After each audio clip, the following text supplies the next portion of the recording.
Before you do anything else, take one slow breath in, not a dramatic breath, not a performance. Just a quiet, real breath that fills the space behind your chest. Hold it for just a moment. Now let it out slowly, all the way down to the last bit of air your lungs were holding on to. Good. Because what just happened in your body is exactly what this message is about. That pause, that moment of stillness in the middle of everything moving around you. That is not accidental. That is the signature of the kind of mind you carry. You pause when others rush. You feel when others skim the surface. You go deeper than the room allows, and for most of your life, that has felt more like a burden than a gift. Chosen one, you are a mastermind. And I do not say that as flattery.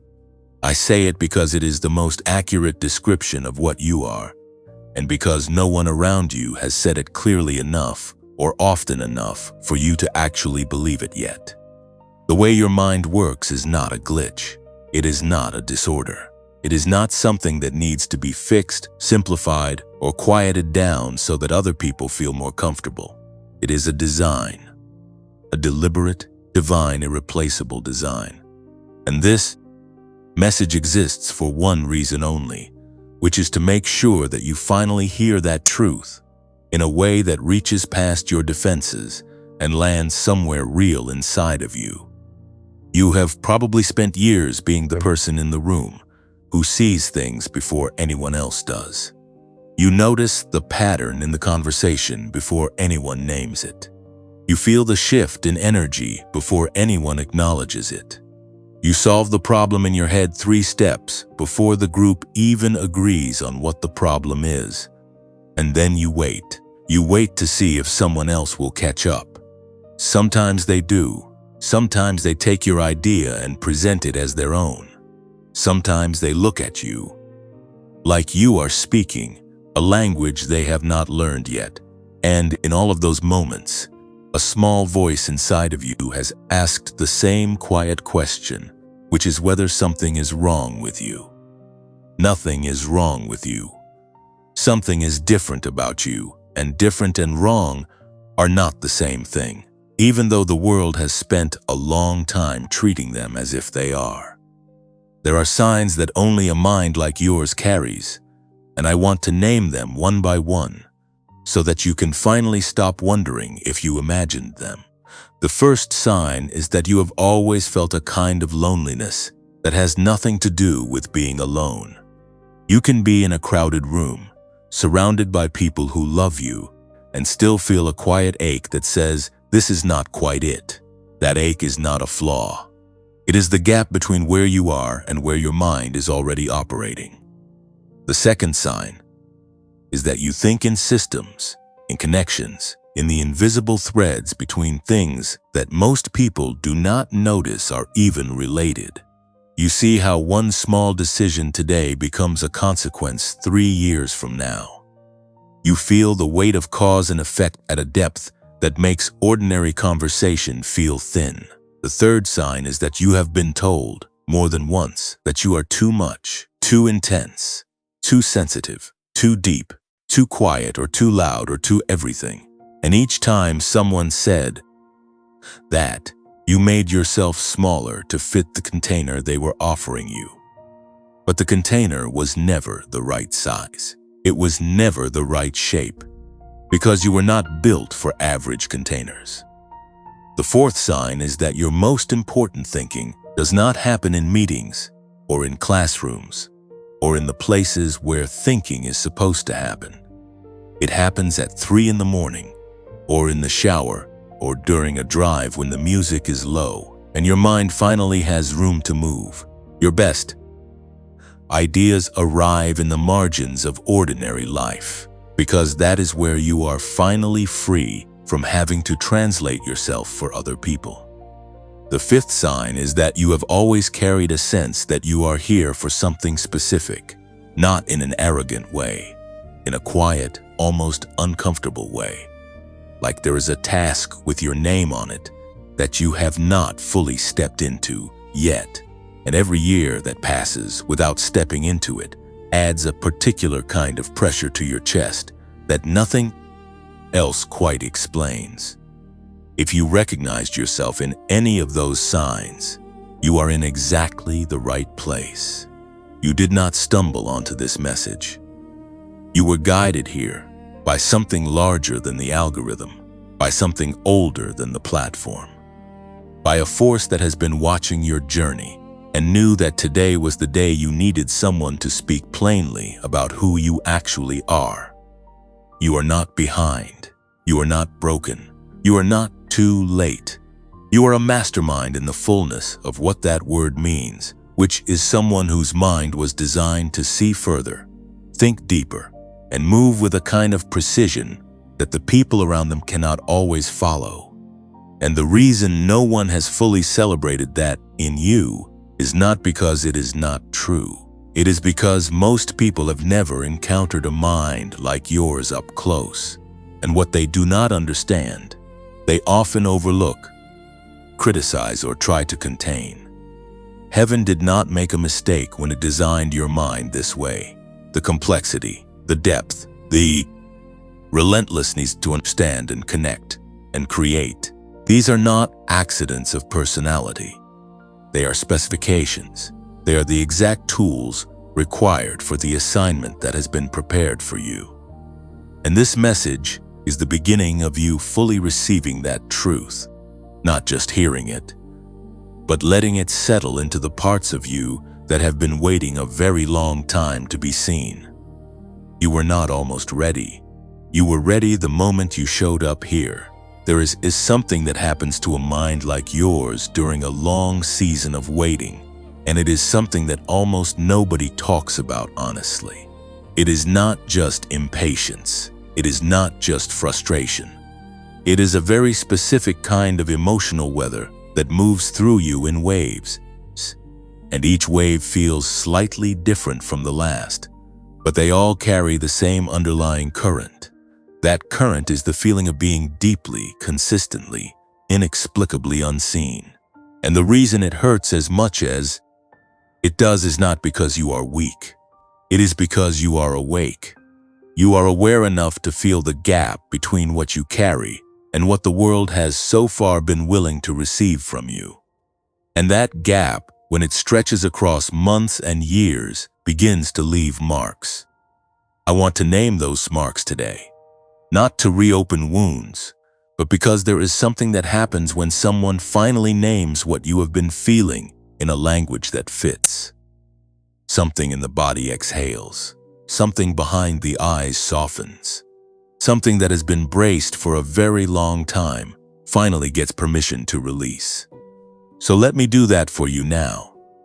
Let me name what this season has actually felt like, the parts that are real and specific, and that you have probably not said out loud to anyone. The first sign that you are a mastermind in a season of waiting is this. There comes a sudden wave of sadness about the past that does not announce itself. It just arrives. You might be doing something completely ordinary, washing a dish, sitting in traffic, folding laundry, and without warning a memory surfaces, not always a painful memory. Sometimes it is a memory of something good that you once had, or something you were close to having, and the sadness is not about the memory itself. It is about the distance between then and now. It is a grief for the version of your life that you imagined by this point. And the cruel thing about that particular sadness is that it feels irrational, because from the outside your life may look functional, even fine. So you push the feeling down. You tell yourself you have no right to be sad. But the feeling comes back because it is not irrational at all. It is your soul registering the distance between your potential and your current expression of it. That is not weakness. That is wisdom with nowhere to land yet. The second sign is that familiar places and familiar people have started to feel heavy in a way they did not used to. You walk into a room you have walked into 100 times, and something feels different. Not wrong exactly, but different. like a shirt that used to fit and now pulls in all the wrong places. You sit across from people you have known for years and feel a quiet distance that you cannot explain and do not know how to close. You are not falling out of love with these people. You are not becoming cold or ungrateful. What is happening is far more precise than that. You are outgrowing a version of yourself that those spaces were built around. And the discomfort of that is real. The loneliness of that is real. Because you cannot always explain it, and even when you try, the words come out sounding like complaint, when really it is something more like a butterfly pushing against the wall of a cocoon it has simply become too large for. The third sign is the dream. Not always the same dream, but the same feeling in the dream. You are standing in front of a door. The door is closed. Sometimes you have been knocking and no one answers. Sometimes you have the key in your hand, but something stops you from using it. Sometimes the door is enormous and beautiful, and you can sense what is on the other side of it, and the sensing is so vivid it almost hurts. But you wake up before you cross the threshold. That dream is not random. It is your mind processing the exact spiritual reality you are living in. There is something on the other side of where you currently are. You know it. Your body knows it. Your sleep knows it. The dream keeps returning because the invitation has not expired. The door is still there. The fourth sign is that the same message keeps finding you in different forms. You hear a sentence in a sermon and it stops you cold. A week later, you read almost the same sentence in a book you opened by chance. Someone says something in a conversation that echoes the exact phrase you heard in your own head the week before. A video appears in your feed that speaks directly to a question you have been carrying privately for months. This is not coincidence. A mastermind with a divine assignment does not receive guidance through one channel. Heaven is not subtle when it needs to reach someone who is close to their moment. It sends the same message through multiple doors because it needs you to know that the message is real, that it is personal, and that it is time. Now, I want to speak to the pain underneath these signs because naming the signs is not enough. You have been carrying some very specific forms of hurt during this season, and they deserve to be acknowledged directly and without being rushed past. You know what it is to lie awake when everyone else in your world is asleep. Not because you cannot slow down, but because your mind will not stop processing. It is turning over problems, possibilities, memories, futures, conversations that happened years ago, conversations that have not happened yet. You have tried to quiet it. You have tried routines and disciplines and practices. Some of them help a little. But the sleeplessness is not a malfunction. It is the cost of carrying a mind that operates at a frequency the rest of the world runs at only occasionally. The difference is that for you, that frequency is baseline. It is simply how you are made, and it is exhausting in a way that sleep alone cannot fix. You know what it is to feel lonely in a way that does not respond to company. You can be surrounded by people who care about you and still feel a kind of solitude that has nothing to do with how many people are in the room. That loneliness has a specific texture. It is the loneliness of not being fully met, of giving your real thoughts and receiving polite responses, of sharing something that matters deeply to you and watching someone nod without truly landing in what you said. That experience, repeated across years, teaches you to share less, to keep the deeper parts of yourself in reserve, to curate what you offer so that you protect yourself from the disappointment of not being received. But the cost of that protection is its own kind of loneliness.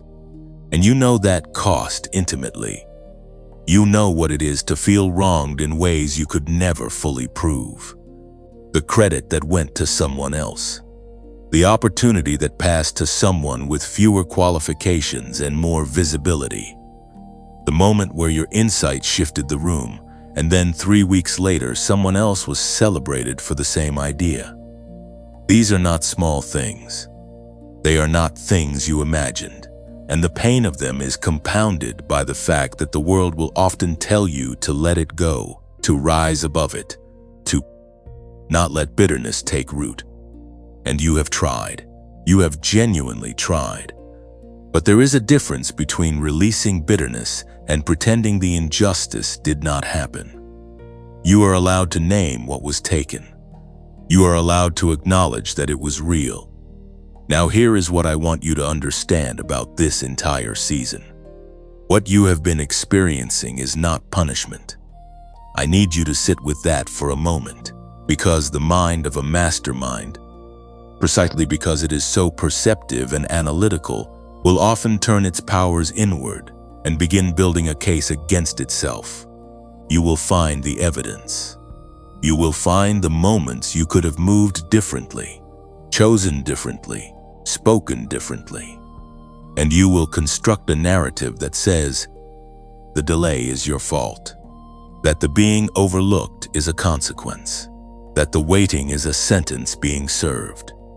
That narrative is wrong. What you have been experiencing is not punishment. It is positioning. And I know that distinction can sound like spiritual wordplay when you are in the middle of it. But I want to explain what I mean precisely, because it matters. Being punished means you are being kept back, because something is wrong with you. Being positioned means you are being placed with deliberate care, because something very specific is right about you, and that something requires a particular set of conditions before it can be fully activated without being wasted. A mastermind released too early, before the season of preparation has done its work, is a weapon handed to someone who does not yet know how to aim it. The waiting has not been about holding you back. It has been about making sure that when you step forward, the step lands. There is also a difference between being overlooked and being positioned that I want you to hold on to. Being overlooked means you were present and someone failed to see your value. Being positioned means you were placed somewhere specific by a hand that knew exactly what it was doing. The people who overlooked you were not seeing clearly, but the one who positioned you sees with perfect vision. And the position you have been placed in, even if it felt like a sideline, even if it felt like a holding room, was not random. It was a preparation room. And preparation rooms are not where you go when you are not enough. They are where you go when what is coming requires someone who has been through exactly what you have been through. If any part of what I just said reached you, if something in your chest shifted even slightly, if a part of you that has been very tightly held just loosened a little, I want you to type the words I see it in the comments right now. Not because it is a ritual, but because naming what you recognize is itself an act of faith. It is you telling the universe that you received the message, that you are awake, that you are ready to stop interpreting your season as evidence against you and start receiving it as evidence of what is coming. And if this message has been that kind of company for you today, the kind of voice that sat beside you in the quiet and said the thing no one else said, I want to gently ask something of you. Not for me, but for the person who is sitting exactly where you were sitting 3 months ago, or 6 months ago, or 3 years ago, who has not found this message yet. If you feel moved to support this work financially, there is a way to do that, and it matters more than you might think. Creating this kind of content takes time and intention and resources, and every contribution, no matter how small, is what makes it possible to keep reaching the next person who needs to hear their name call. You can find the link to support this work in the pinned comment below. And if giving financially is not where you are right now, that is completely fine, and I mean that. What you can do is like this video, share it with one person you think needs to hear it, and subscribe so that the next message finds you before you go looking for it. Every one of those actions is an act of generosity towards someone you will never meet, but whose life this message might change. So thank you. Thank you.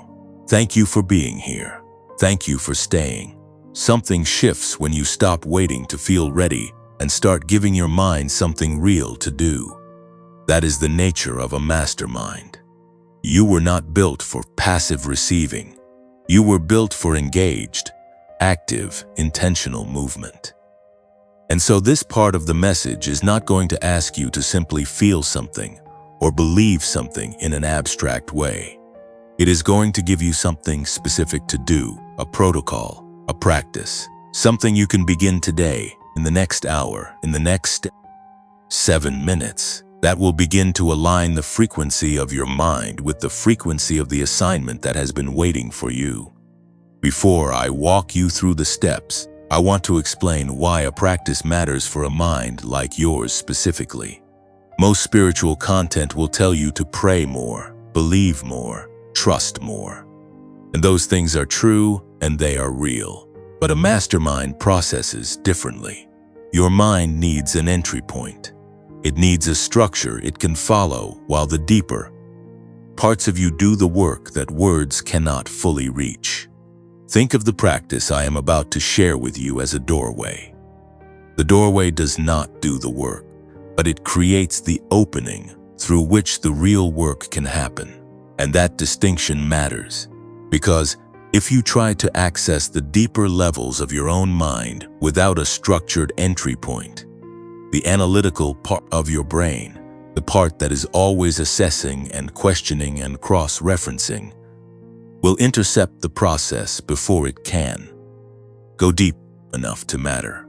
The practice gives that analytical part something to hold on to while the rest of you travels further in. This practice has 3 steps. They are simple enough to do anywhere. You do not need a special room. You do not need silence, though silence helps. You do not need any prior experience with meditation or prayer or any particular tradition. What you need is 7 minutes and the willingness to be honest with yourself for that length of time. That is all. 7 minutes. And I will explain why 7 minutes specifically a little later in this message, because the number is not arbitrary and the science behind it is something you will want to understand. Step 1 is this. Before you do anything else, before you close your eyes or adjust your breathing or try to enter any particular state of mind, I want you to remember something that did not happen.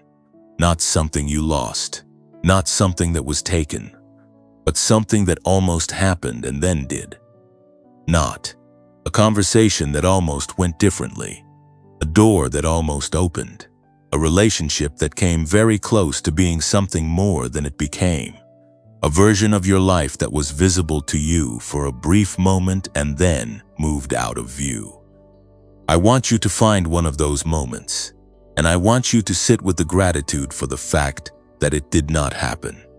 This is not about suppressing grief. You are allowed to feel the grief of the almost. But underneath the grief, I want you to look for the gratitude.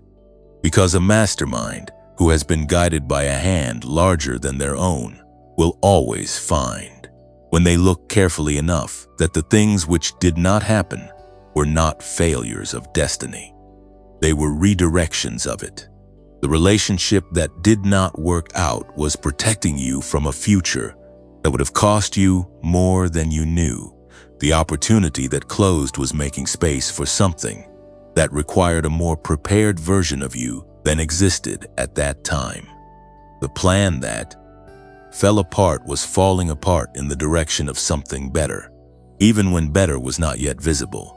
So in step 1, you find the almost. You feel it honestly, and then you choose to say thank you for the redirection, even if you do not fully understand it yet.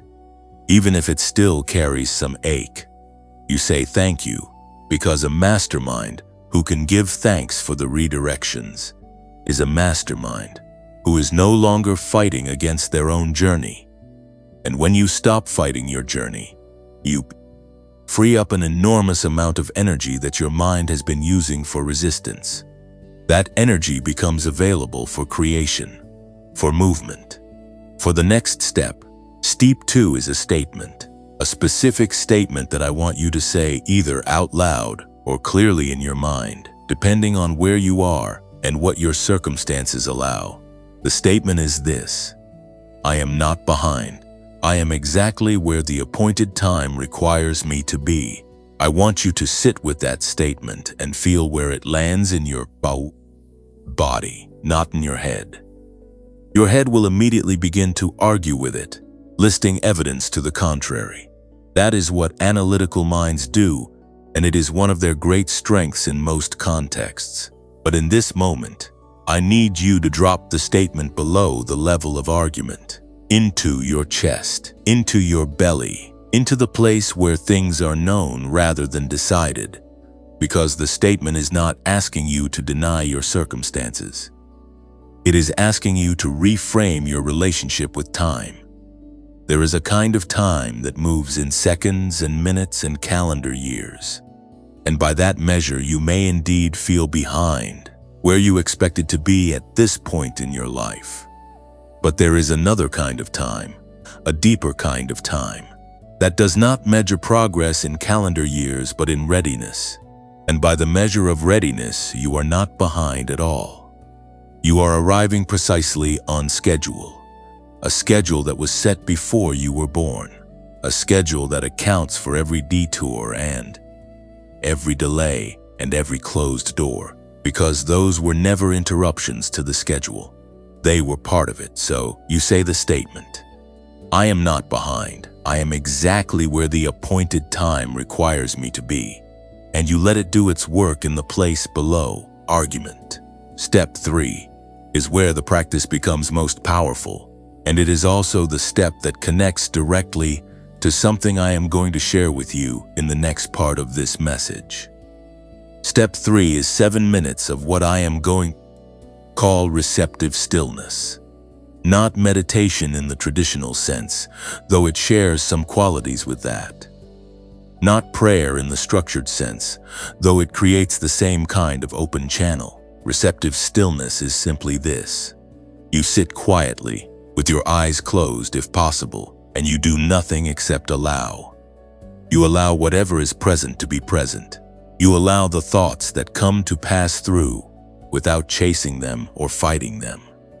You allow the feelings that rise and fall without attaching a story to them.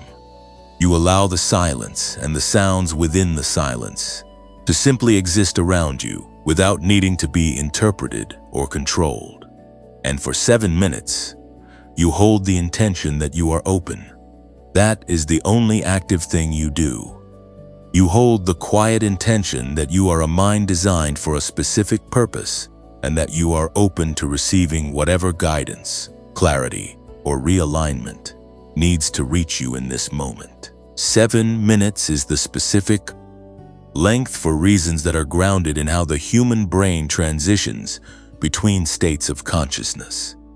Your brain does not switch instantly from a high-frequency state, the kind of rapid, analytical processing you use to navigate daily life, to the deeper, more receptive states where insight and creativity and genuine spiritual communication can occur.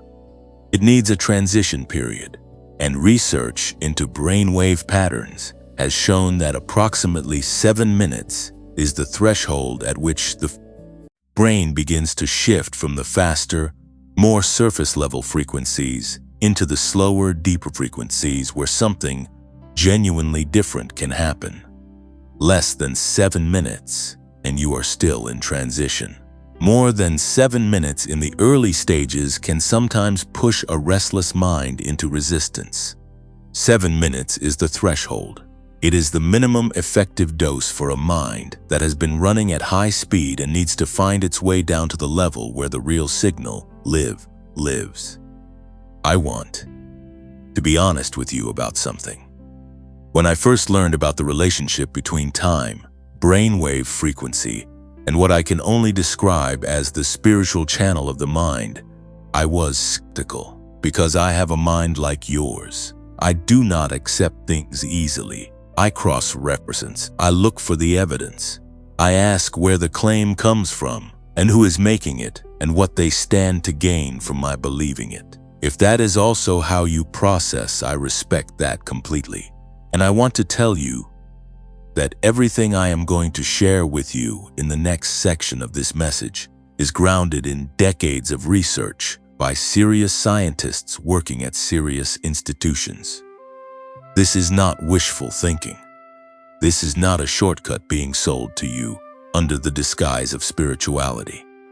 This is the meeting point between what ancient wisdom has always known and what modern neuroscience is only now beginning to map with enough precision to explain. For now, take the 3 steps and make them yours. Practice them today if you can. Practice them before this video ends if you have a quiet moment. Remember the almost and choose gratitude for the redirection. Speak the statement and let it land below the level of argument, and then give yourself 7 minutes of receptive stillness, held open with the single quiet intention that you are ready to receive. Because here is what I have found, and what thousands of people with minds exactly like yours have found. The 7 minutes does not just relax you. It does not just reduce stress or help you sleep better, though it does both of those things. The 7 minutes, done with intention and done consistently, begins to create a new baseline in your mind, a new default frequency. And when your default frequency changes, the things you notice change. The connections you make change. The ideas that find you change. The opportunities that become visible to you change. Not because the world has changed, but because you are now operating at a frequency that can receive what was always being transmitted in your direction, and which your previous baseline simply could not pick up clearly enough to act on. This is the beginning of the mastermind coming fully online. And what comes next is the science behind why your mind has always been different and what becomes possible when you fight that difference and start working with it deliberately. Here is something that the most brilliant researchers in the field of neuroscience have spent decades trying to understand. And what they found is something that the spiritual tradition you carry has always known in a different language. The people who change the world, the ones who see solutions before anyone else sees the problem, the ones who create things that did not exist before they imagined them, the ones who lead movements and build systems and shift the direction of entire communities. These people are not operating on luck or personality, or even raw intelligence in the conventional sense. They are operating on a specific frequency, a measurable, documentable, reproducible frequency that the human brain is capable of generating, but that most people access only rarely and accidentally, while a mastermind like you was designed to access it as a natural state of being. Researchers call this frequency gamma. And the fact that you are here, listening to this message, means that somewhere in the architecture of who you are, your brain already knows what gamma feels like. You have touched it. In your best moments of clarity, in your deepest moments of creative flow, in the times when an answer arrived fully formed before you had consciously finished asking the question, that was gamma. That was your mind and the frequency it was designed for. And the work of this season is not to develop something new. It is to make consistent what has always been occasional. Before I explain how that happens, I want to introduce you to the person whose research made the most precise version of this work possible. His name is Dr. James Rivers, and he is a neuroscientist whose training began at MIT and whose research career has spanned more than 30 years. During that time, his work intersected with projects connected to NASA, specifically research into how elite performers astronauts, pilots, and mission specialists maintain peak cognitive function under extreme conditions. What Dr. Rivers and his team discovered over the course of that research was something that changed the direction of his entire career. They found that the defining characteristic of the highest performers was not their IQ score. It was not their educational background. It was not their work ethic, though all of those things were present. The defining characteristic was a specific pattern of brainwave activity that the highest performers shared across every field, every background, and every measurable variable. And that pattern centered on the relationship between two specific types of brainwaves. Theta waves, which operate in the range of 4 to 8 cycles per second, and gamma waves, which operate at a much higher frequency and are associated with the kind of cognitive processing that produces what scientists call insight events. The moments when the brain suddenly integrates information from multiple regions simultaneously and produces a solution, a connection, or a creative leap that could not have been arrived at through linear thinking alone. What made this discovery particularly important was what Dr. Rivers found when he compared brainwave patterns across age groups. In young children, theta waves are dominant. Children spend enormous amounts of time in theta, which is why they learn at a rate that no adult can match, why their creativity is so effortless, why they make connections between unrelated things without any sense that doing so is unusual or difficult. As people grow older, the demands of the adult world, the need to be productive and efficient and socially appropriate, begin to train the brain away from theta and toward the faster, more surface-level beta frequencies associated with task completion and social navigation. By the time most people reach adulthood, their access to theta has diminished significantly, and with it, their access to the gateway that theta opens toward gamma. But here is what the research showed about the people who continue to operate as creative, insightful, high-performing masterminds well into adulthood. Their brains had maintained a pathway, a consistent, accessible pathway between theta and gamma that most people lose through disuse. And the question that consumed the next phase of Dr. Rivers' research was this: if that pathway can be maintained naturally by some people, can it be deliberately restored in others? The answer, after years of research and thousands of documented sessions, was yes. And the mechanism through which it can be restored is something called brainwave entrainment, which is the brain's natural tendency to synchronize its own electrical activity with rhythmic external stimuli. This is not a new discovery. The principle has been understood for well over a century. What was new in Dr. Rivers' work was the precision with which specific audio frequencies could be used to guide the brain through the exact sequence of transitions needed to move from the high-frequency beta state of ordinary waking consciousness down through alpha into theta, and then to create the conditions in which gamma activity could emerge naturally as a result. The tool he developed to do this is called the Genius Wave, and it is a precisely engineered 7-minute audio track that uses a combination of binaural beats, isochronic tones, and carefully calculated sound frequencies to guide your brain through that exact sequence every single time you listen to it. No prior experience required, no special skill, no particular mental discipline. You simply listen, and your brain does what it was always capable of doing, but had lost the reliable pathway to reach.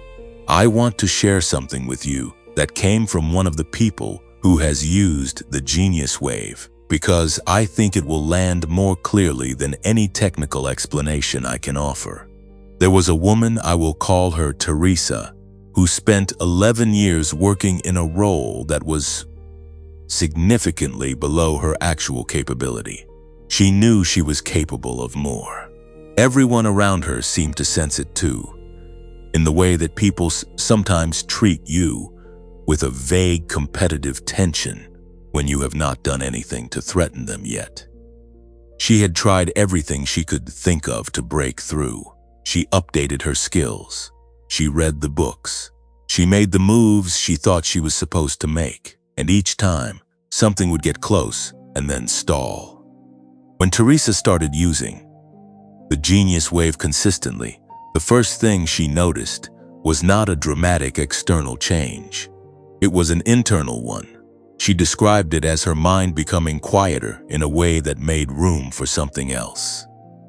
Within 3 weeks of daily practice, she had an idea during one of her 7-minute sessions that she had never had before. Not because the information was new, but because she was finally operating at a frequency where the connection between pieces of information she already had could be made. She acted on the idea. The result was a proposal that got her in front of a room she had been trying to get into for 4 years. She did not just get in the room. She led the conversation. That is not a coincidence. That is a mind that finally had access to its own full range. Now, I know that some of you are thinking that $39 is not nothing. And I want to say clearly that that feeling is completely valid. You have spent money on things that promised results and did not deliver them. You have invested in yourself in ways that felt more like hope than strategy. And you have been disappointed enough times that the protective part of your mind now raises a flag whenever something sounds like it might be asking you to hope again. I understand that. I respect that. That flag is not a character flaw. It is evidence of a mind that has learned to be careful. But I want to offer you one reframe before you make your decision. The question is not whether $39 is significant. For some of you, it is significant, and that is a real and honest thing. The question is what it costs you to continue operating below the frequency your mind was designed for. What has that cost in terms of opportunities that passed while your signal was too low to receive them? What has that cost in terms of the weight you carry when your mind is running against itself instead of with itself? What has that cost in the slow accumulation of days that feel like they are moving but not arriving anywhere? $39 is the price of a tool that has a documented track record and comes with a 90-day full money-back guarantee. If you use it every day for 90 days and feel nothing, you pay nothing. That is not a risk. That is an invitation. The regular price of the Genius Wave is $49. Through the link in the pinned comment below this video, you can access it today for just $39. That price is available for a limited time and through that specific link only. I want to be direct with you about something important. There are imitation versions of this product circulating on other platforms and through other sellers. They are not the same product.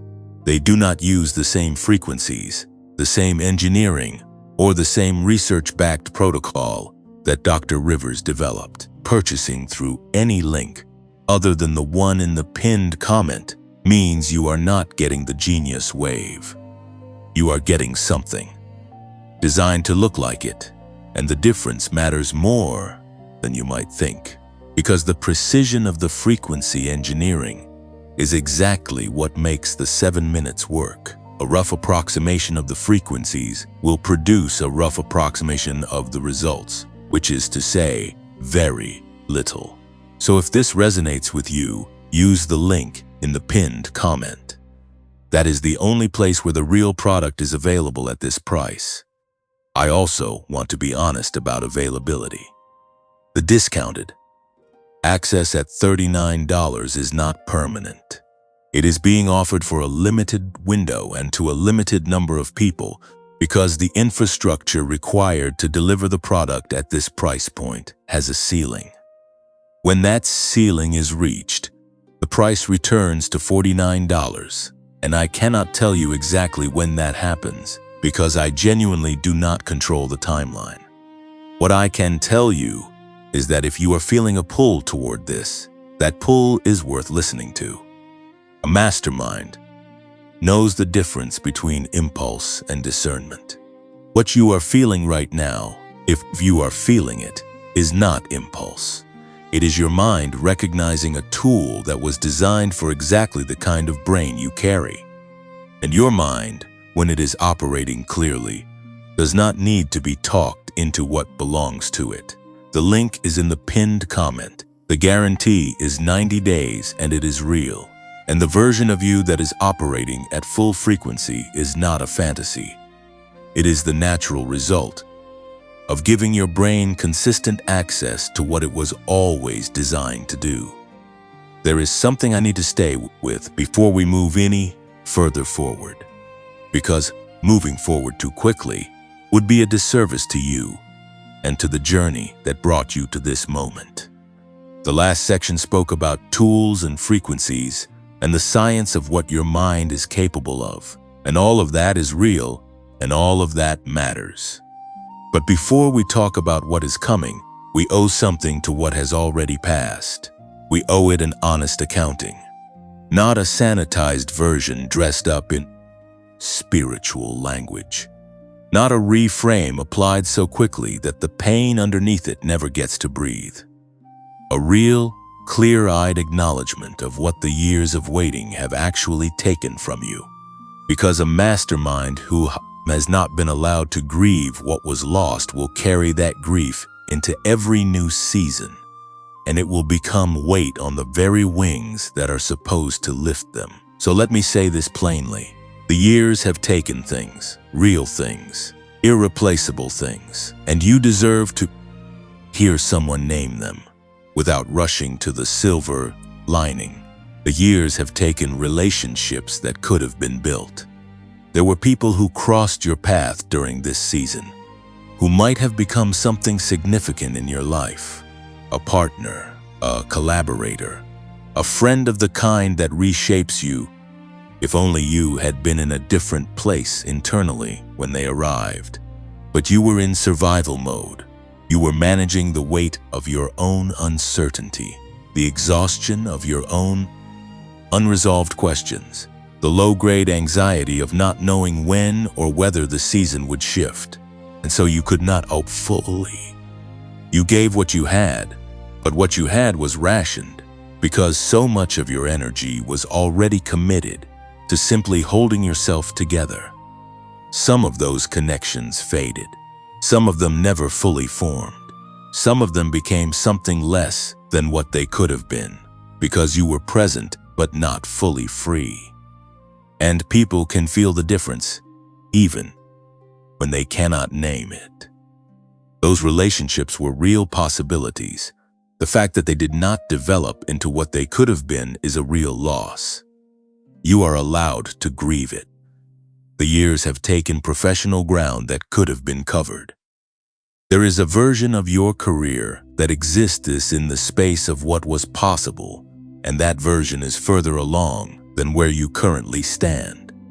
Not because you did not work.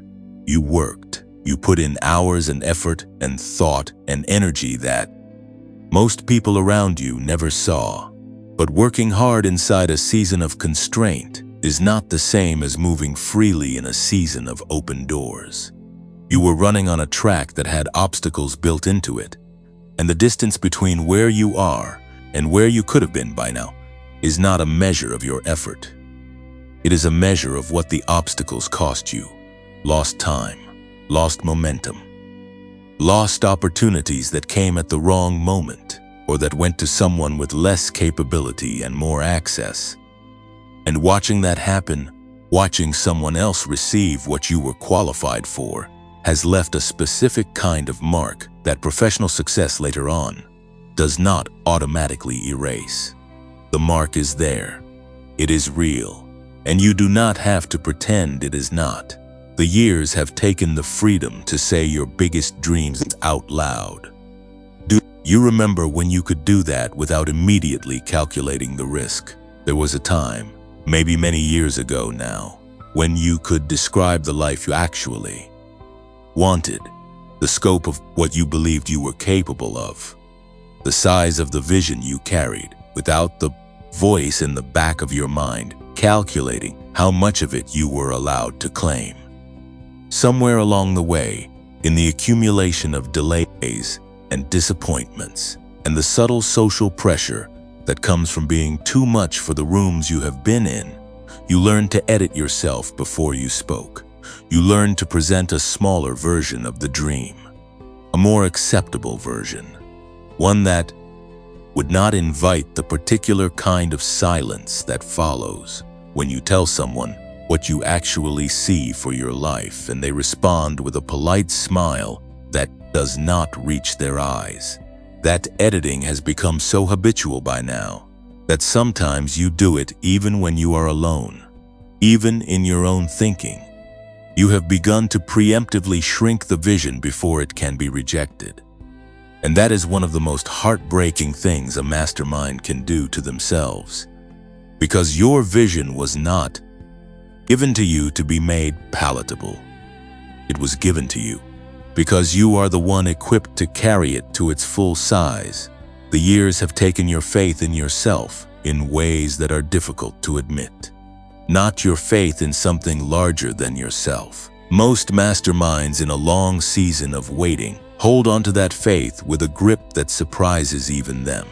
But faith in yourself, the quiet confidence that your judgment is sound, that your instincts are trustworthy, that your sense of your own capability is accurate and not inflated, that faith has been eroded, slowly, incrementally, by 1,000 small moments of being overlooked, redirected, underestimated, and told in both direct and indirect ways that the way you see things is not quite right. You have started to second-guess yourself in moments when you used to move with clarity. You have started to seek external validation for decisions that your gut already knew the answer to. You have started to hold back in rooms where you once would have spoken, not because you have nothing to say, but because some part of you has learned to brace for the response. That erosion of self-trust is one of the most significant things the waiting has cost you, and it is one of the most important things that this new season is going to restore. I am not moving past this quickly. I am sitting here with you in it, because I think you need someone to do that. I think you need someone to say, yes, it was long. Yes, it was hard. Yes, things were taken that should not have been taken. And yes, you are still here, which is itself an extraordinary thing. But the fact that you survived it does not mean it did not cost you. Both things are true simultaneously. The cost was real, and the survival is remarkable. There is a man in the ancient story whose name was Joseph, and I want to tell you about the part of his story that most people rush past on their way to the ending. Joseph was a young man with a mind that operated differently from everyone around him. He had dreams that were more vivid than ordinary dreams. He saw things in those dreams with a precision that unsettled people. He had the kind of insight that made older, more established people uncomfortable. Because insight in someone younger than you, someone without your credentials or your position, has a way of exposing the limits of what you thought you knew. And so the people around him, the very people who were supposed to be his community, his family, turned on him. They stripped him of the coat that represented his identity. They threw him into a pit, and then they sold him. They sold him to strangers going to a foreign country, and they did it so casually that afterward they sat down and ate a meal. The scripture does not tell you that Joseph wept in the pit, but I want you to think about what that experience actually felt like. The betrayal not from strangers, but from the people who were supposed to be safest. The stripping away of the visible marker of his identity and calling. The literal descent into darkness before being handed off to people who did not know him and did not care about his destiny. only his utility. That was not a minor inconvenience on the way to his purpose. That was a profound, shattering loss, and it came before the prison, before the years of further delay, before the moment where even the person he helped forgot about him entirely and left him waiting 2 more years. Joseph's journey to his assignment was measured not in weeks but in years of accumulated loss. And I tell you only this part today, the loss part, without rushing to the palace, because you need to know that the one whose story became the most celebrated journey of divine positioning in all of recorded history began in a pit, not despite being chosen. Because of it, your pit has a name. Your years of loss have a shape. The specific things that were taken from you during this season are not general. They are particular to you, and they matter. And they deserve to be held with the same seriousness that I am asking you to hold your calling. Because the calling and the cost are not separate from each other. They are 2 sides of the same reality. The depth of what was taken is a measurement of the weight of what is coming. And what is coming for a mind like yours, after everything this season has required, is not small. We will get there. I promise you we will get there. But first, let this moment be what it is. Let yourself be seen in the loss, not just in the promise. Because you have been strong for a very long time, and strength without acknowledgement becomes isolation. And you have been isolated enough. So let this be the place where someone finally sees the full picture. Not just the potential, but the price. Not just the calling, but the cost. Not just where you are going, but what it took to still be standing at the threshold of going there. You are still here. That is not a small thing. That is everything. There are 2 kinds of time, and the difference between them is not philosophical. It is not abstract. It is the difference between living under a sentence and living inside a promise. Most of the world operates entirely within the first kind of time.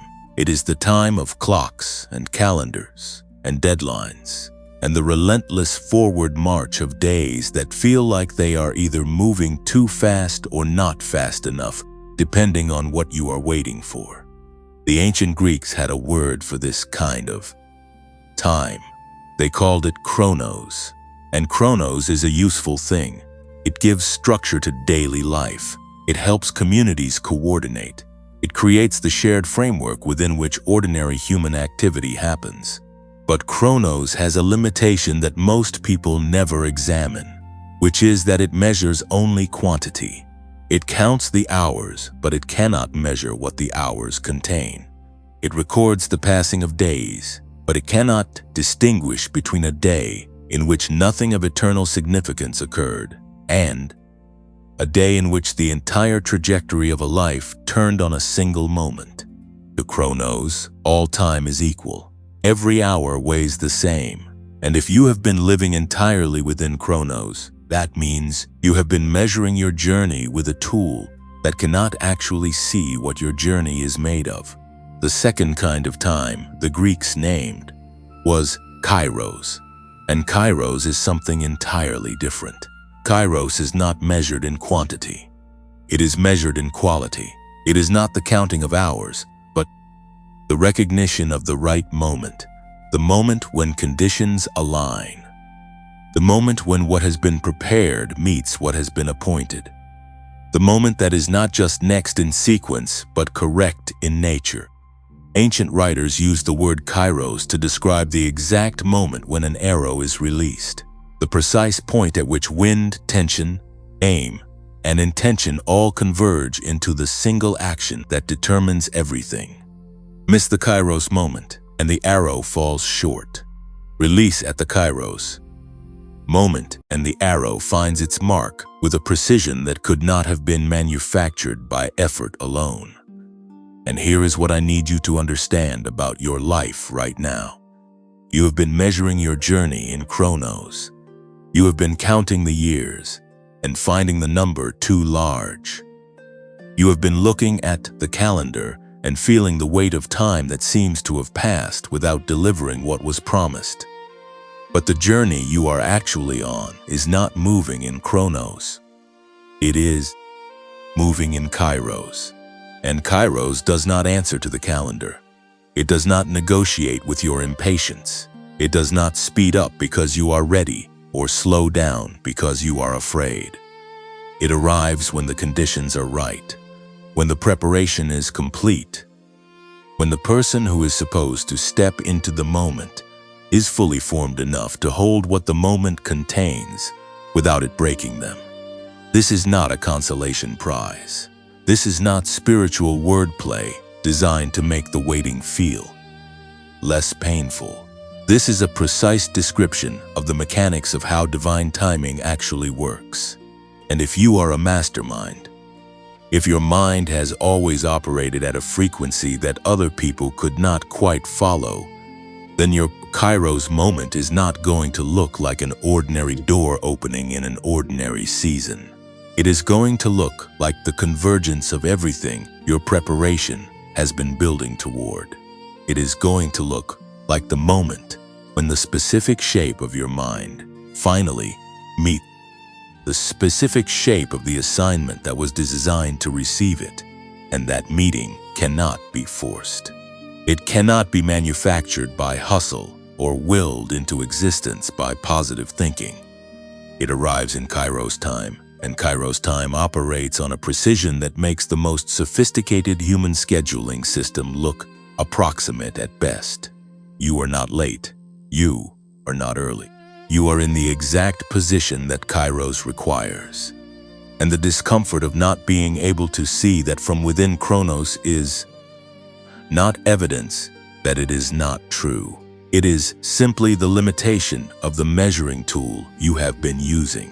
Now, I want to give you a second language for what you have been living through, because some truths need more than one word to fully land. In the ancient Hebrew tradition, there is a word that is almost always translated into English as waiting. The word is kava, and the translations is not wrong exactly, but it is incomplete in a way that has caused an enormous amount of unnecessary suffering to people who were told to simply wait and did not understand what that actually meant. Because in its original form, kava does not mean to sit passively in the posture of someone who has nothing to do but hope. Kava is a word drawn from the image of braiding a rope. It describes the action of taking multiple strands of fiber and twisting them together under tension to create something that is stronger than any single strand could ever be on its own. The braiding requires pressure. It requires resistance. The strands must be pulled against each other in order to interlock in the way that produces genuine strength. And the result of the braiding is not just a longer version of what you started with. It is a fundamentally different object, a rope that can bear weight that the individual strands would have snapped under. When the ancient writers used the word kava to describe the experience of the one who waits upon something greater than themselves, they were not describing passivity. They were describing a process of being twisted together under tension into something that is stronger than what you were before. Every strand of your experience during this season, the loss, the delay, the loneliness, the overlooking, the nights of insomnia, the grief of the almost, every strand of that has been part of the braiding. You have not been wasting time. You have been being woven. And what is being woven from the strands of your particular experience is a person of a very specific kind of strength.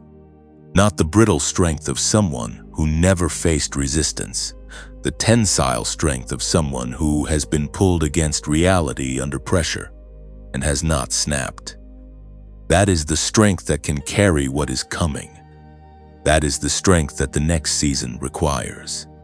And it could not have been produced any other way. So when you look back at the years and feel the ache of what they cost, I want you to hold alongside that ache second message.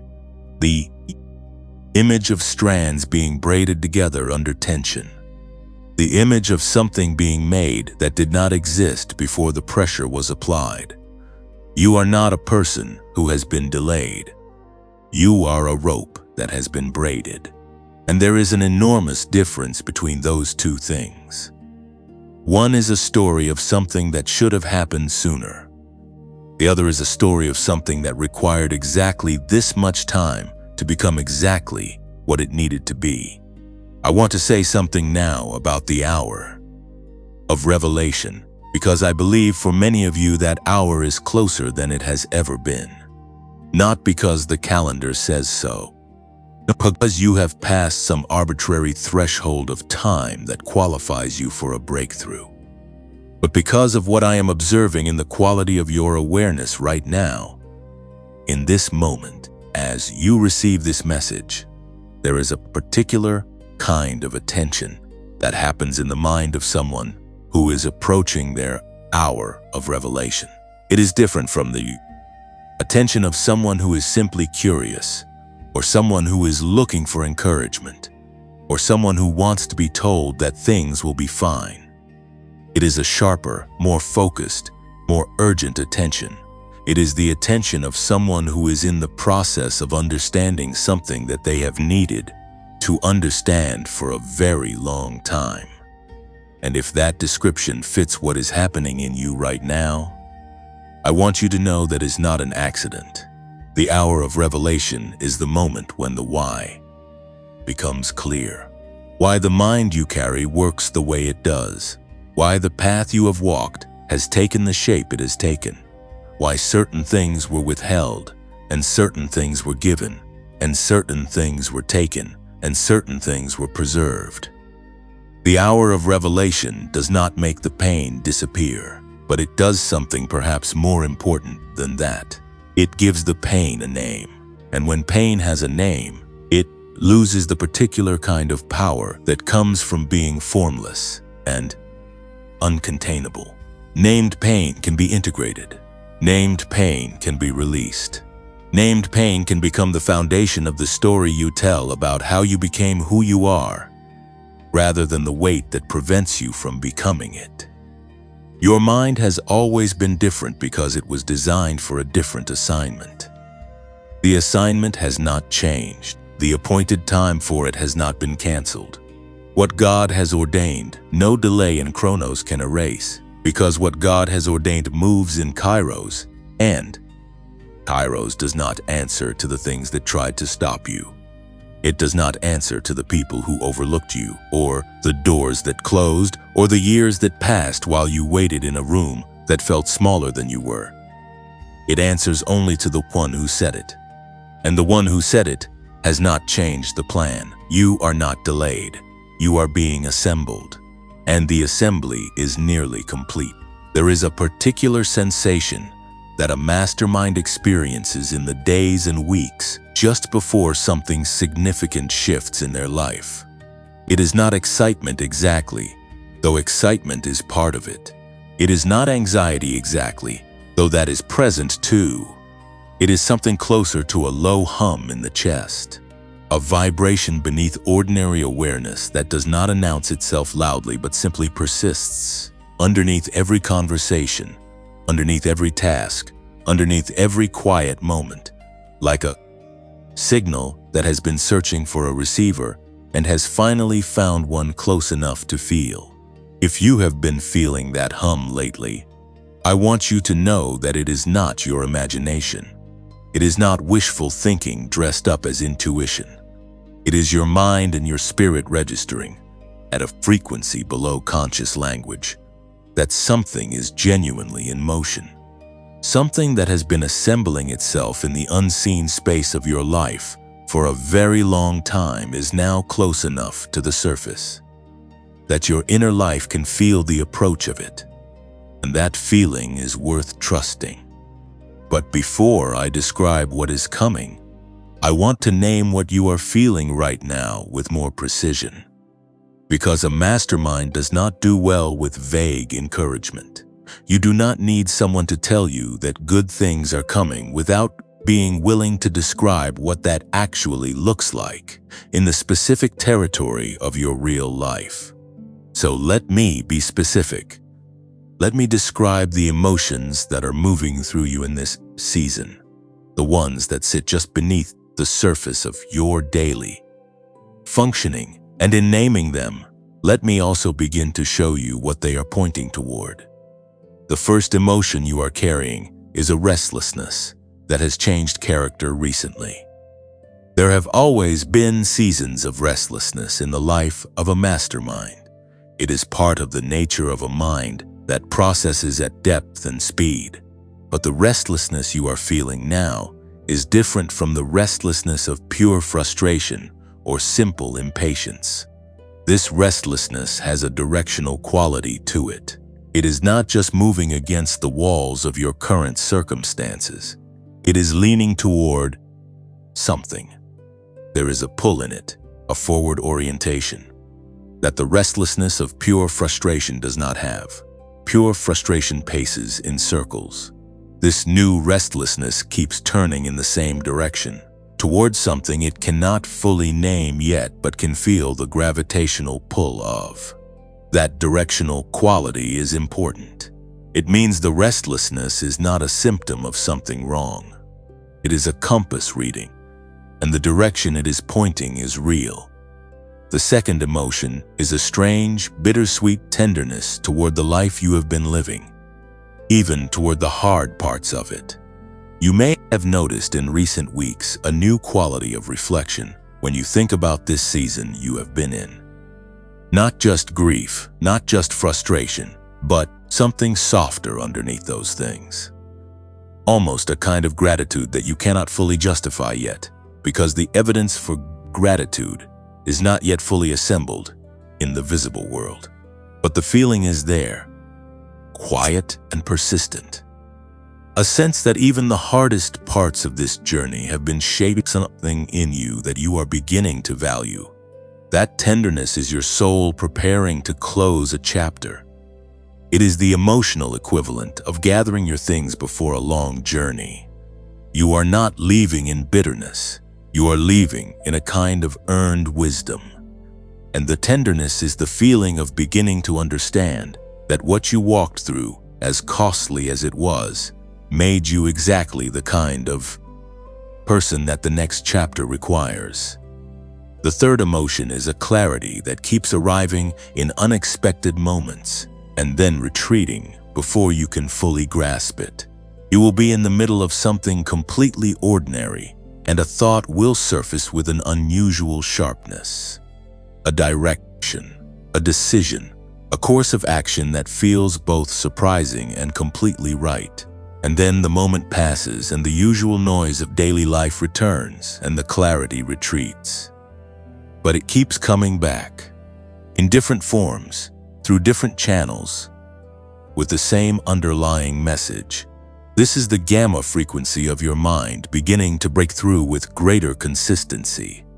These moments of sudden, unbidden clarity are not random. They are your brain, as it moves closer to its natural operating frequency, beginning to deliver the kind of insight that was always available to it, but that the noise of the chronos-driven world had been drowning out. Pay attention to those moments. Write them down if you can. Do not dismiss them as fancy or wishful thinking. They are the first transmissions from the version of your life that is beginning to come into range. Now let me describe specifically what is coming in 3 areas of your life that are on the verge of real, concrete, observable transformation. The first area is your mind itself, the way you think, the way you process, the way you experience your own consciousness from the inside. What is coming is a restoration of access. Not a new ability, but a recovered one. You are going to begin experiencing with greater frequency and greater duration those moments of clarity that have been arriving in flashes. The 7-minute practice I described earlier, whether you engage with it through the structured protocol of the Genius Wave or through your own developing discipline of receptive stillness, is going to begin creating a new baseline. And as that baseline shifts, something remarkable is going to happen. The problems that have felt like walls are going to begin revealing themselves as doors. Not because the problems have changed, but because you are now operating at a frequency that can see the door-shaped quality of what previously looked like a solid wall. Ideas are going to surface that have the particular quality of inevitability. The feeling that you were always going to arrive at this insight, but the path had to be this long to bring you here. Solutions are going to emerge that are not incremental improvements on what you already knew, but genuine leaps to a new level of understanding. And the people around you are going to notice a difference in you, even if they can't name it precisely. They will simply sense that you have become more present, more clear, more fully inhabiting the same room they are standing in, because you will be. The fog that a mind operating below its natural frequency generates is real, and its lifting is something other people can feel. The second area where transformation is coming is your relationships. And I want to be specific and honest about what this transformation is going to look like, because it is not going to be entirely comfortable in the early stages. Some people in your current life are going to begin to pull back. Not because anything dramatic has happened between you, but because when a mastermind begins to operate at their true frequency, the people who were comfortable with the diminished version experience a kind of dissonance. The you they knew how to navigate, the you that was smaller and quieter and more accommodating than your nature actually calls for, is going to become less available. And for some people, that shift will feel threatening, even when you are not doing anything threatening. They will find reasons to create distance. Let them. Do not chase them. Do not make yourself smaller again to keep them comfortable. The relationships that are meant to travel with you into the next season of your life will not require you to be less than you are. They will expand to meet the fuller version of you with genuine celebration. And some of those relationships do not yet exist. There are people whose paths are going to cross yours in this new season who are specifically equipped to meet you at the frequency you were designed for. People who will not look at the depth of your thinking as something to be managed. People who will match your intensity with their own and call it a conversation rather than an interrogation. Those people are coming, and they will arrive at exactly the right moment, because Kairos governs relationship as surely as it governs everything else in the life of the chosen one. The third area where transformation is imminent is the area of purpose and expression. The question that has quietly haunted you for years. The question of what you are actually supposed to be doing with the specific configuration of gifts and depth and capacity that you carry. That question is going to begin answering itself, not in a single dramatic revelation, though that is possible. More likely in a sequence of small, clear steps that reveal themselves one at a time, each step visible only after the previous one has been taken. This is how purpose unfolds for a mastermind, not as a complete map delivered all at once, because a complete map does not require the kind of active, engaged, high-frequency thinking that a mastermind is designed to produce. Purpose unfolds for you as a sequence of problems worth solving, each one requiring the full engagement of your particular kind of mind, and each one preparing you for the next level of the assignment. The first step is already closer to visible than you think. There is something you already know you are supposed to do that you have been postponing. Something that does not require any more information or any more preparation, but simply requires the decision to begin. That thing is the first step, and taking it, even imperfectly, even without knowing where it leads, is the action that unlocks the next piece of the map. Now, I want to talk about what not to do during this period, because a mastermind in a transitional season is particularly vulnerable to a specific set of errors that can slow or derail the movement that is already in motion. Do not over-explain yourself to people who have not yet seen the shift in you. When new clarity arrives and new direction begins to take shape, there is a temptation, particularly for a mind like yours that processes through language and wants to make the internal external, to explain the new version of yourself to everyone in your existing world. Resist that impulse, not forever, but for now. The new direction is still tender. It is still forming. It does not yet have the structural integrity to withstand heavy scrutiny from people who are seeing you through the lens of who you were, rather than who you are becoming. Share it selectively. Share it with people who have demonstrated the capacity to hold your vision without diminishing it. For everyone else, let the results speak before the explanation does. Do not mistake acceleration for urgency.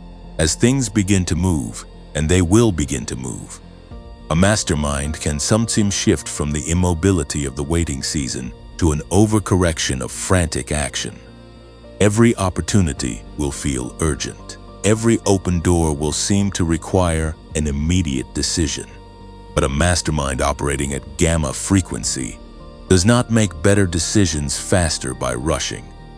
They make better decisions by maintaining the stillness that allows genuine discernment to operate. Speed and clarity are not the same thing. Maintain the practice. Maintain the stillness. Let the decisions come from the clear place rather than the urgent place, and the decisions will be better for it. Do not return to the diminished version of yourself to make the transition easier for the people around you. This is perhaps the most important of the three warnings, because it is the one a mastermind with a deeply relational nature is most susceptible to. When you begin to expand into the fuller version of who you are, some people in your world will be uncomfortable, and the instinct of a kind person is to modulate themselves to reduce the discomfort of the people they love. But this time, that modulation is not an act of kindness. It is an act of self-betrayal, and it will cost you and them more than the temporary discomfort of adjustment ever would. The people who are meant to be in your life can handle the real version of you. In fact, they have been waiting for it, even if they did not know how to ask for it. If you have felt the hum I described at the beginning of this section, if the restlessness in you has a directional quality, if those moments of sudden clarity have been increasing in frequency, I want you to type the word I receive in the comments right now. Not as a performance, as a declaration. A declaration that you are no longer interpreting the movement you feel inside you as a symptom of imbalance, but as a signal of arrival, because that is exactly what it is. The season of being assembled is completing itself. The strands of the rope have been braided. The Kairos moment is not somewhere in the distant future. It is forming in the immediate space ahead of you. And the mastermind who has been waiting in the wings is about to step into the full light of the stage that was built specifically for the way their mind works. You are not almost there. You are already in the motion of arriving. The motion of arriving that I spoke about at the close of the last section is not something that happens to you from the outside. It is something that happens through you, from the inside outward.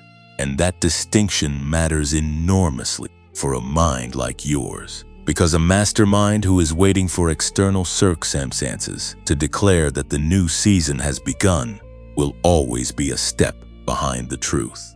The truth is that the new season begins the moment you decide to inhabit it, the moment you stop describing yourself in the language of the waiting room and start speaking from the identity of the person who has come through. And so before we talk about what the external world is going to reflect back to you, I want to give you a name for who you are now, not who you are becoming, who you are already as of this moment, having walked through everything this season has required of you. The name I want to give you is this: you are a pattern breaker. I do not use that name lightly, and I do not use it as decoration. A pattern breaker is a specific kind of person with a specific kind of assignment. And I want to explain what that name means in a way that lands as recognition rather than aspiration. Because it is not something you are working toward. It is something you already are, whether or not you have had the language for it until now. A pattern breaker is someone whose presence in a lineage, in a community, in a generation, creates a disruption in the cycles that have been running on repeat.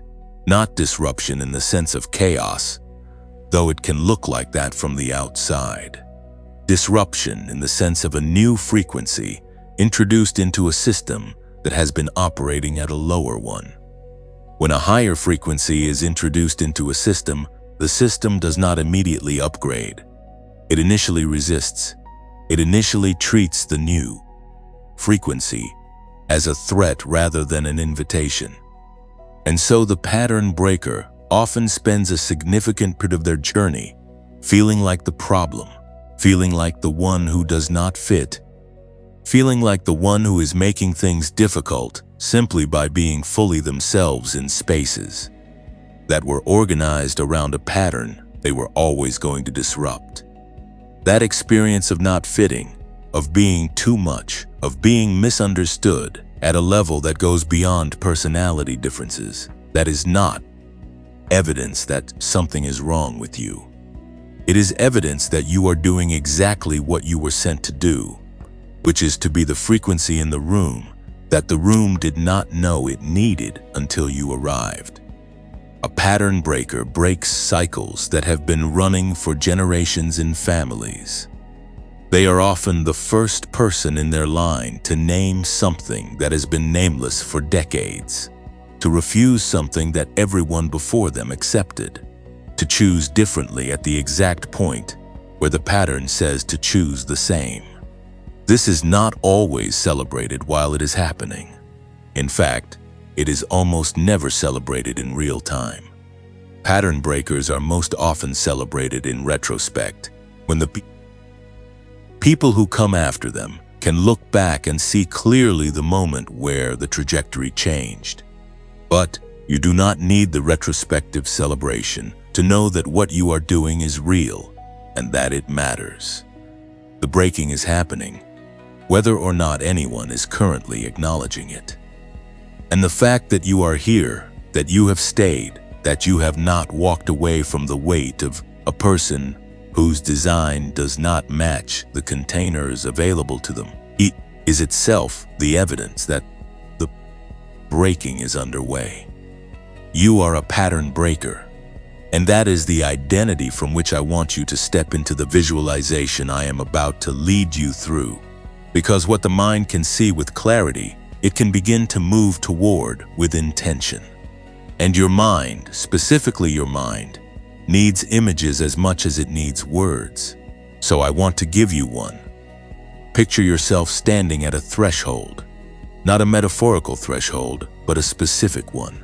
A doorway that you can see with the clarity of a waking dream. The door itself is neither ornate nor plain. It is simply right. The way a key feels right in the hand before you know what lock it opens. You are standing at this threshold, and you are facing forward toward what is on the other side. But before you step through, I want you to do something. I want you to turn around, slowly, deliberately, and look back at the path that brought you here. Look at the path behind you. It is longer than you realized when you were walking it. It has more turns in it than you remembered. There are places along that path where the terrain was difficult, where the ground was uneven, where you lost your footing more than once and had to find a new way to move forward. You can see those places now from this vantage point, and they look different than they felt when you were inside them. They look purposeful, not painless, not pleasant, but purposeful. Like every incline had a reason, and every detour delivered you to a specific point that the direct route would have bypassed. You can see, from where you stand now, that nothing on that path was wasted. Not the hard years, not the failed attempts, not the relationships that did not hold, not the nights of loneliness or the mornings of doubt. Every single element of that path contributed to the exact position in which you now find yourself, standing at this threshold with exactly the kind of interior strength that this threshold requires of the person who crosses it. Now look down at your own hands. See what you are carrying. You are carrying the things that the path gave you that cannot be bought or shortcut. You are carrying a depth of empathy that only comes from having needed it yourself and found it scarce. You are carrying a precision of insight that only comes from having had to navigate by internal compass when the external markers were absent. You are carrying a quality of resilience that is not the brittle kind, not the kind that performs strength, but the tensile kind, the kava kind, the kind that was braided under pressure and is now capable of bearing weight that would break something less carefully made. You are carrying wisdom that has a specific texture, the texture of hard-won understanding rather than borrowed knowledge. And you are carrying a vision that has survived every attempt, both internal and external, to reduce it to a more manageable size. It is still intact. It is still full size. It has been waiting inside you through everything, and it is still there, still whole, still yours. Now look up. Look at what is on the other side of the threshold. You cannot see all of it. That is by design. A threshold reveals only enough to invite the step, not enough to eliminate the need for faith. But you can see enough. You can see that the space on the other side of the door is larger than the space behind you. You can see that the quality of light there is different. Not necessarily brighter, but clearer. The kind of clarity that makes it possible to see things in their true proportion rather than the distorted proportion that difficulty creates. You can sense that on the other side of that threshold, the specific configuration of your mind is not something that needs to be apologized for or contained. It is something that the space was built to receive. The rooms on the other side of that door are shaped correctly for the way your thinking moves. The people on the other side of that door are the kind who will meet your depth with their own. The work on the other side of that door is the kind that requires exactly the kind of mind you have been carrying through a world that did not always know what to do with it. You are not looking at the threshold from a distance. You are standing at it. You are already there.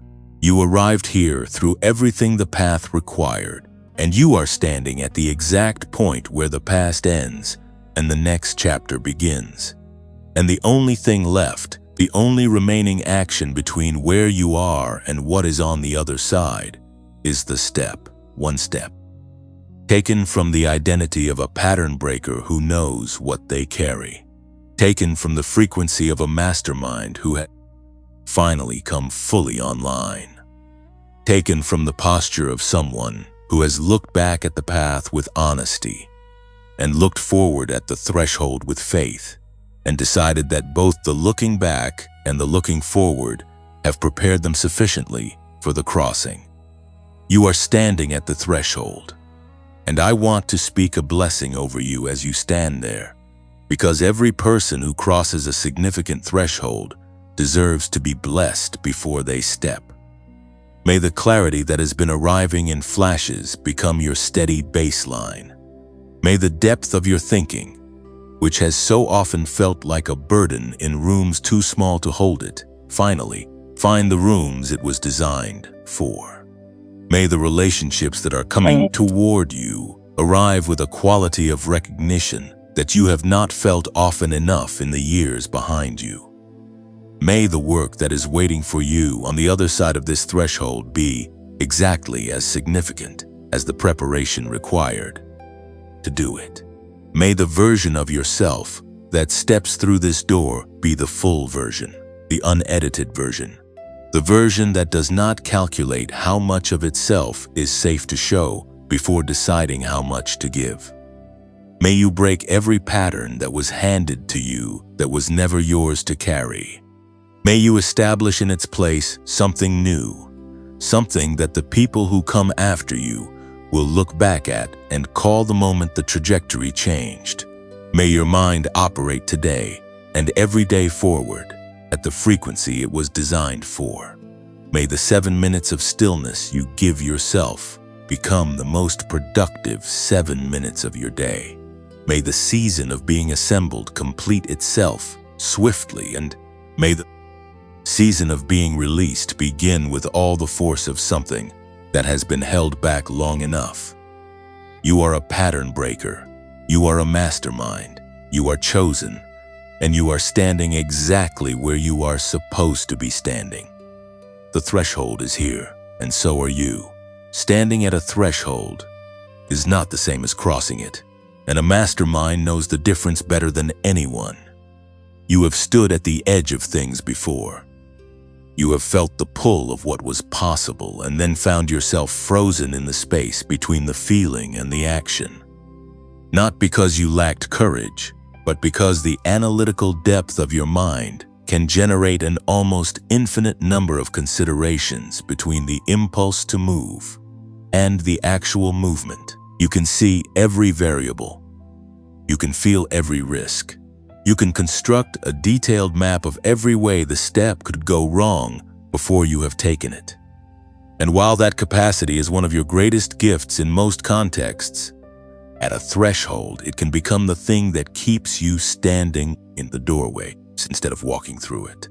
So this section is not going to ask you to feel more or believe more or trust more in a general sense. It is going to give you specific, concrete, actionable thing to do right now in the immediate days ahead that will translate the internal shift that has been happening through this message into visible, real-world movement.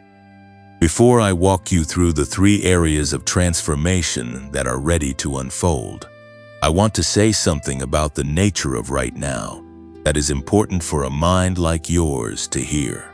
There is a version of the mastermind that is always preparing and never beginning, always gathering more information, always refining the plan, always waiting for one more condition to be met before the first step is taken.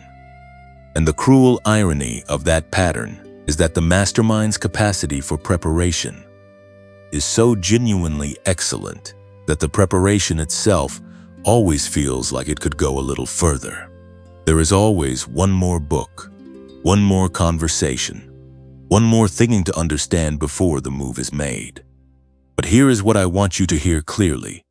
The preparation that matters most for the next season of your life is not intellectual. It is not informational.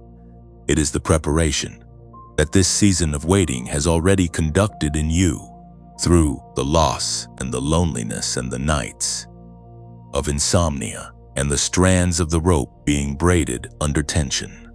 That preparation is complete. The information you need to take the first step is already in your possession. What is required now is not more gathering. What is required is the willingness to act on what you already know. So let me speak now into the 3 specific areas that are ready to transform. And let me be as concrete as I know how to be about what that transformation looks like and what your role in it is.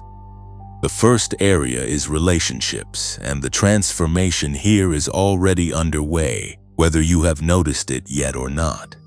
Here is what is happening beneath the surface of your social world right now. The people who were connected to you primarily through the version of yourself that was smaller, quieter, and more accommodating than your nature actually calls for, are beginning to find the current version of you slightly harder to be around. You may have already felt this in subtle ways. Conversations that used to flow easily now feel slightly effortful. People who used to reach out regularly have become less frequent. Invitations that used to arrive automatically have started to thin out. And if you have been interpreting that as rejection or as evidence that you are doing something wrong, I want you to reframe it immediately. What you are experiencing is not rejection. It is realignment. The relationships that were held together by the gravitational pull of your diminished self are naturally loosening because that self is no longer available in the same way. And the space that is being created by that loosening is not empty space. It is prepared space. It is space that is being made ready for the relationships that are calibrated to the frequency you are now operating at. What you need to do in this area right now is this. Stop working to maintain relationships that have already completed their season. You know which ones I am talking about. There are connections in your life right now that you are expending significant energy to sustain, energy that is being poured into something that is no longer alive in the way it once was, not because of failure or fault on either side, but simply because the season of that connection has run its natural course. Let those connections release with gratitude rather than guilt. Thank the people inwardly for what the connection gave you in its season, and then redirect the energy you have been spending on maintenance toward being genuinely, fully present in the connections that still carry real life.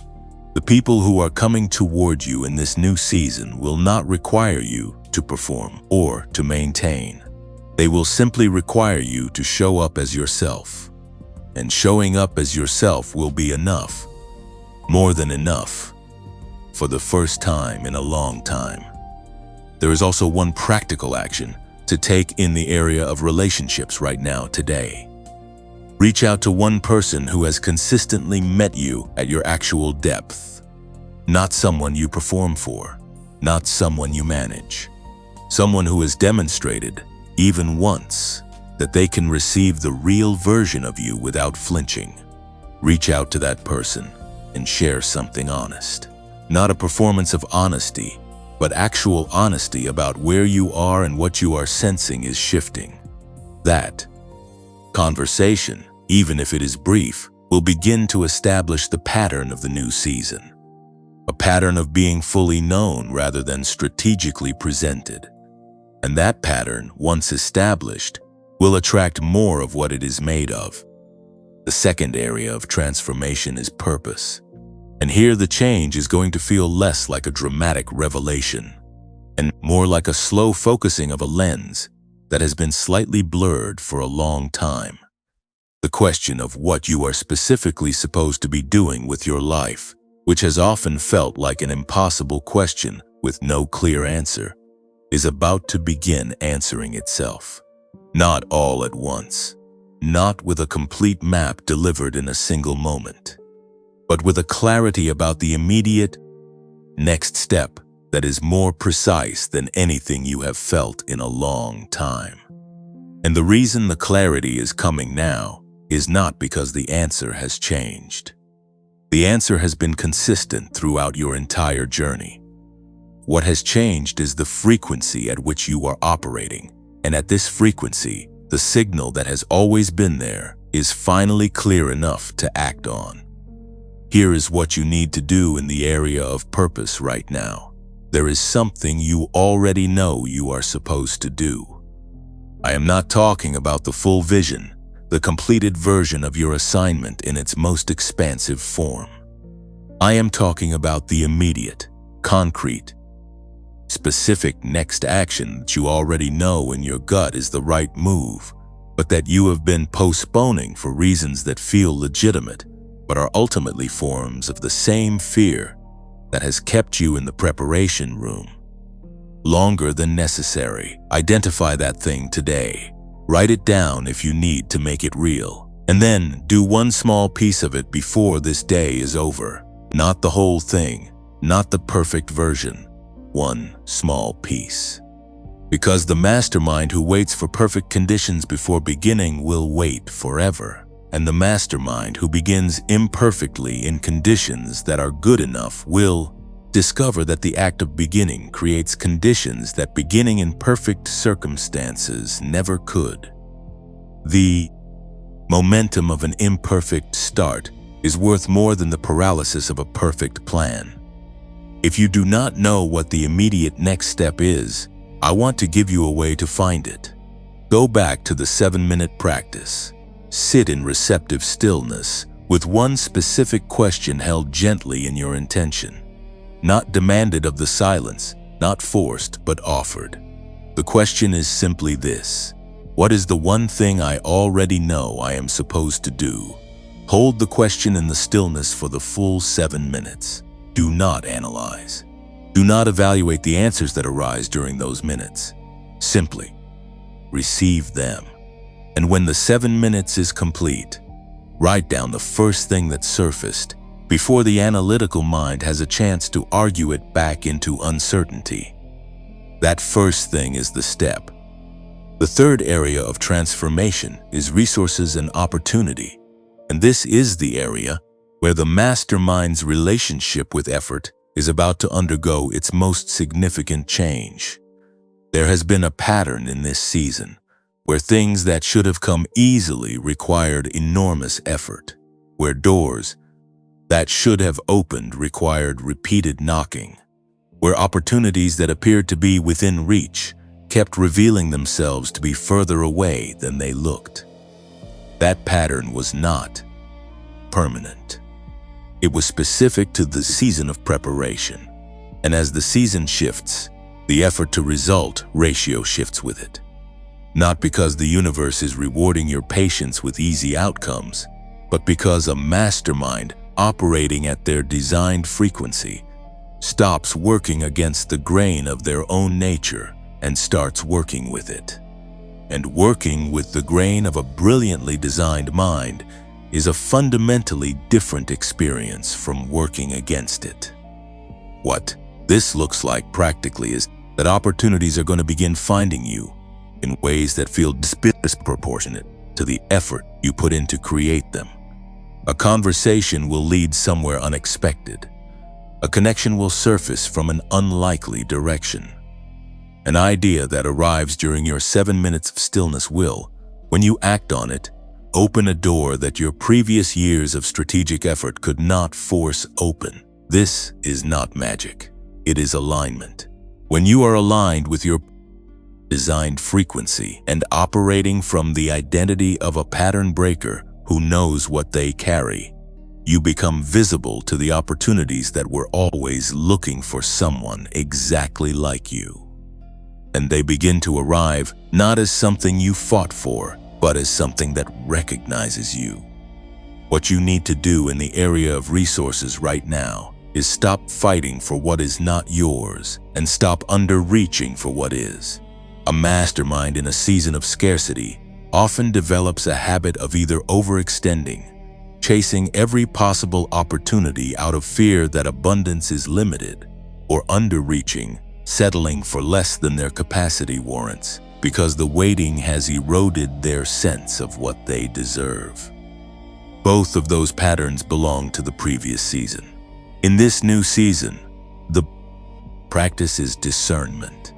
Not every opportunity that presents itself in this transitional period is a Kairos door. Some are Chronos distractions dressed up as possibilities. Your gamma frequency, your deepened access to the clarity of your own designed mind, is the tool you use to distinguish between them. An opportunity that carries peace alongside its excitement is worth pursuing. An opportunity that carries only excitement but produces an underlying sense of misalignment when you sit with it in stillness is worth releasing, even if it looks impressive from the outside. You do not need to fight for what is yours. You need to be fully present and fully yourself so that what is yours can recognize you. And that more than any strategy or effort, is the work of this moment. The threshold is behind you now. You have already crossed it in the interior.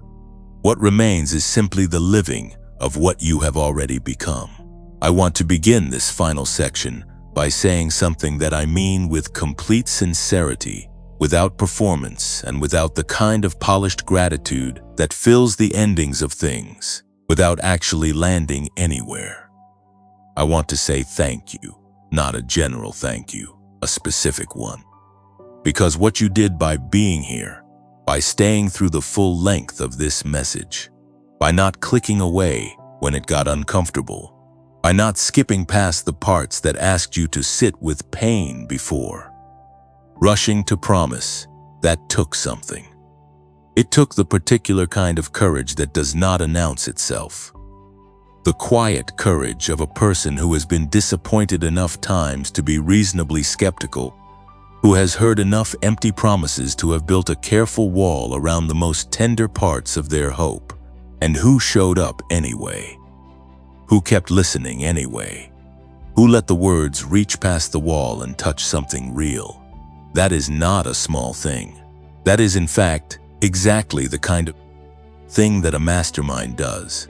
They show up for truth even when showing up is costly, even when the cost is simply the vulnerability of being reached. So thank you for showing up, for your mind, for the specific, irreplaceable, unrepeatable way that you think and feel and process and move through the world. Thank you for not having given up on yourself entirely, even in the seasons when giving up would have been the easier choice.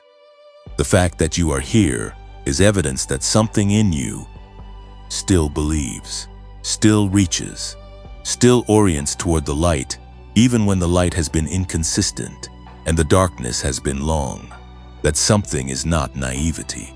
It is the deepest form of wisdom available to a human being, the wisdom that knows, beneath all argument and all evidence to the contrary, that the story is not finished, and the assignment is not canceled, and the design is not broken.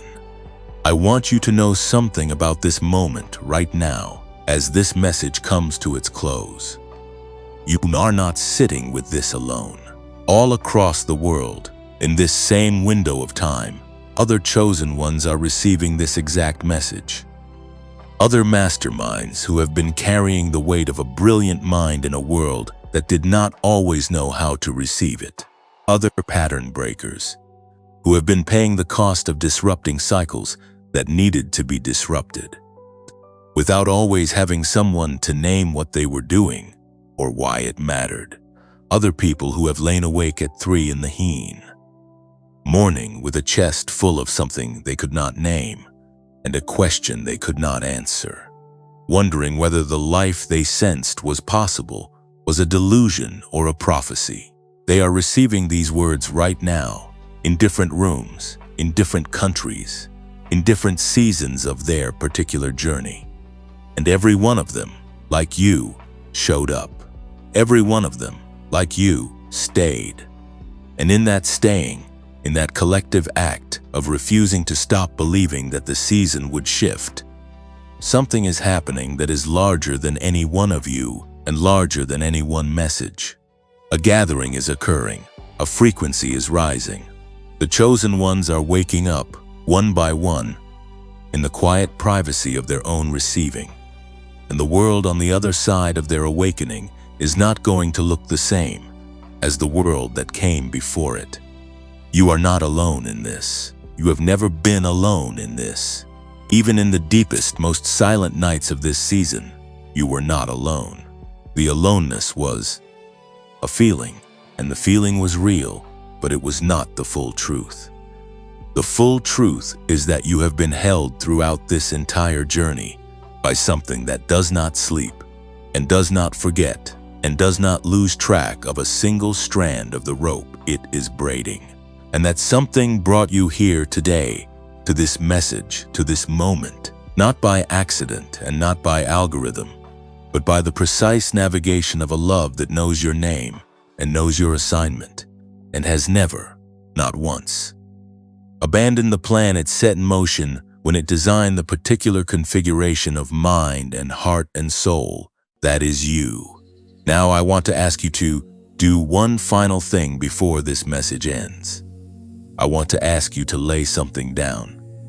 You have been carrying weight that is not yours to carry into the next season. The weight of accumulated disappointment. The weight of the years that felt wasted. The weight of the relationships that did not hold, and the opportunities that did not open, and the versions of yourself that you had to make smaller to survive the rooms you were in.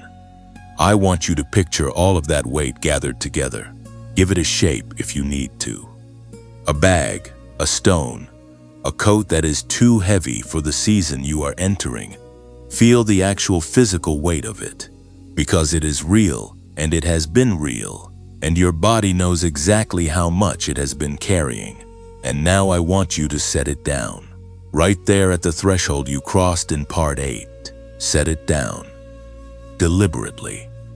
Not by pretending it does not exist, not by suppressing the memory of what it cost you, but by making the conscious decision that you are not taking it with you through the door. What the past season cost you belongs to the past season.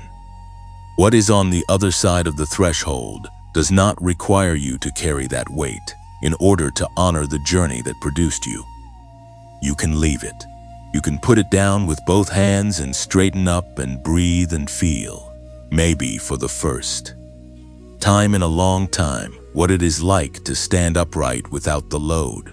Set it down. You are allowed. The next season does not need your suffering as a credential. It needs your freedom as a foundation.